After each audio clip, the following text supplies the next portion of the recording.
Hi, Parul Banka here. I am a public speaking coach. I transform professionals into terrific storytellers. In today's video, I want to help you understand how to research your topic for a speech. Let me start with sharing what you must not do. Do not overload your learner, your audience with data or information, no matter how useful it is. Let me share with you a couple of examples to explain what I mean. I remember many years ago when I was a little girl, when I was in school, there was one particular person in the school management who would address us students regularly. And the minimum duration that he would speak for was 3 hours, which meant that once he would start talking, let's say addressing an assembly of students, he wouldn't stop at least for 3 hours. He would even go on for 4 hours.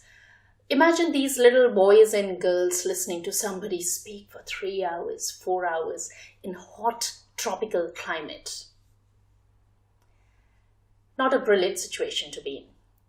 I know of presenters and workshop facilitators who run sessions until the midnight. They would start at 8 o'clock in the morning or 9 o'clock, and they would go on until 11 o'clock in the night, 12 o'clock, even 1 o'clock, past midnight. When I asked them why would they do this, why do they want to run a session from 9 a.m. until 11 p.m. or even beyond 11 p.m.? They said that they wanted to share as much value with their audience as possible. They had the right intentions in their heart. I say the intention is great, but do not do that. Your job as the workshop facilitator, presenter, speaker is to cull out the relevant information and share it with the audience. That legwork of 10 hours, 12 hours, 15 hours is to be done by you. You have acquired that knowledge. You have got to condense that knowledge into a 10 minutes presentation, into a day-long presentation, which is the standard 6 hours of workshop, not 12 hours or 15 hours of workshop. No, don't do that. Don't overload your audience. Which brings me to the second point, which is really, really important. You've got to understand your audience, because it's not just about how much you would share, but how much you would share and what you would share for a particular audience. Let's look at an example. Let's say you are a digital marketing expert. Now, if you're talking to somebody like I am, who's not from the field of digital marketing, you would give me a certain level of information, which is, let's say, relevant to my business as a coach. But if, let's say, you are addressing a very different audience, let's say you are presenting a paper or addressing a conference where the audience is digital marketers, the kind of knowledge, the aspects of digital marketing that you would share there would be very different.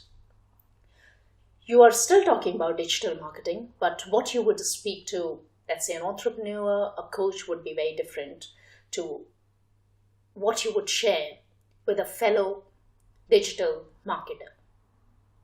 Make sense? Therefore, it is important that as the speaker, you understand your audience. Get as much info as possible on your audience. Speak to the event organizer. If it is a work-related presentation, find out who the audience will be. What is the objective?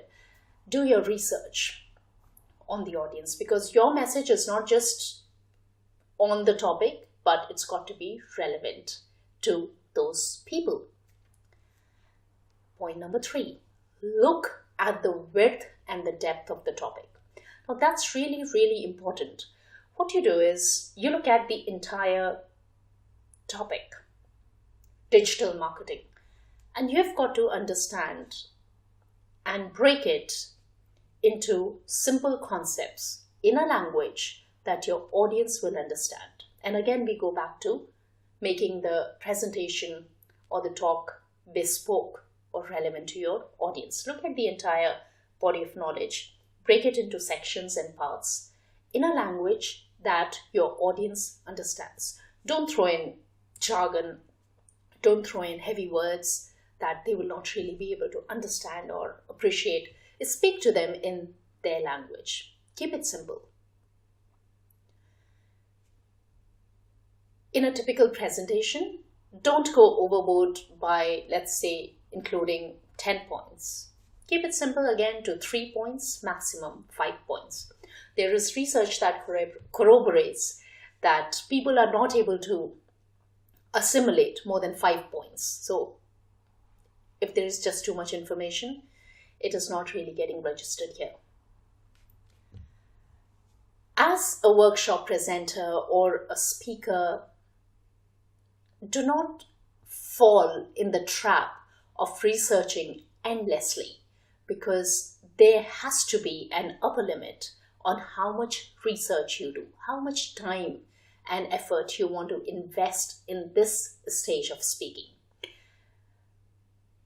It's about striking the right balance. Do enough to get a good understanding of the topic, enough that it'll make sense, let's say statistically, but do not look for more information than is required to meet the needs of the audience, unless and until your objective is to churn out experts. In most of the scenarios, in let's say a half an hour presentation or a 1 hour presentation, or even in a day-long workshop, you would not be focusing on making them experts. You would be giving them solutions to, let's say, manage or overcome a particular problem. You will not be addressing the whole spectrum of digital marketing or SEO consulting that you do. No. So be careful about that. I want to bring up something from a coaching perspective here. Going to excess is actually a personality trait. So there are people who would go to excess and everything.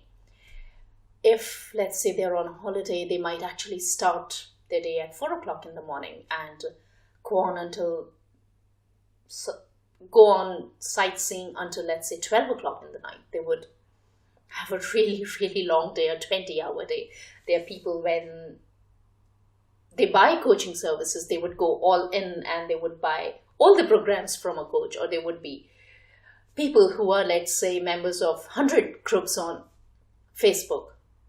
I recently got a request from somebody who wanted to join my Facebook group, Rewire Your Story, and they were member to about 250 groups on Facebook. If going to excess is a pattern for you, which means you are spending a lot of time and effort on a particular thing, you've got to be careful with researching your topic as well. Spending lots and lots of time researching your topic and not knowing when to stop is not a great place to be in. As a coach, I would suggest that you step away from this whole situation and try to understand why you are doing so much research in the first place. What deeper need is it fulfilling? Are you looking for perfection? Are you looking for additional reassurance? Are you scared that if you do not research as much as you are doing, then your presentation or your talk would not be good enough? Are you afraid of missing out something? When we keep doing something almost like a broken record, as a habit or a pattern, it is always worth investigating what deeper need it is fulfilling. There's almost always going something deep within us. Once we understand what's really going on at a deeper level, we can start working with it instead of, let's say, battling how to spend less time on researching the topic. If, let's say, we understand that we are probably scared of missing out on information, or if, let's say, we are scared that we may not be seen as the expert by the audience. It is possible to work with a tangible fear more easily than work with the big boogie monster of, oh God, how much research do I do? Does that make sense? Yeah. So keep it simple. Keep it enough to understand what is relevant to your audience. Don't overkill. Don't download all your information, whatever expertise you have.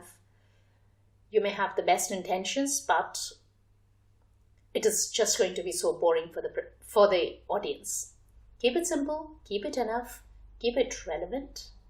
And if you stick to these three things, you will just be fine.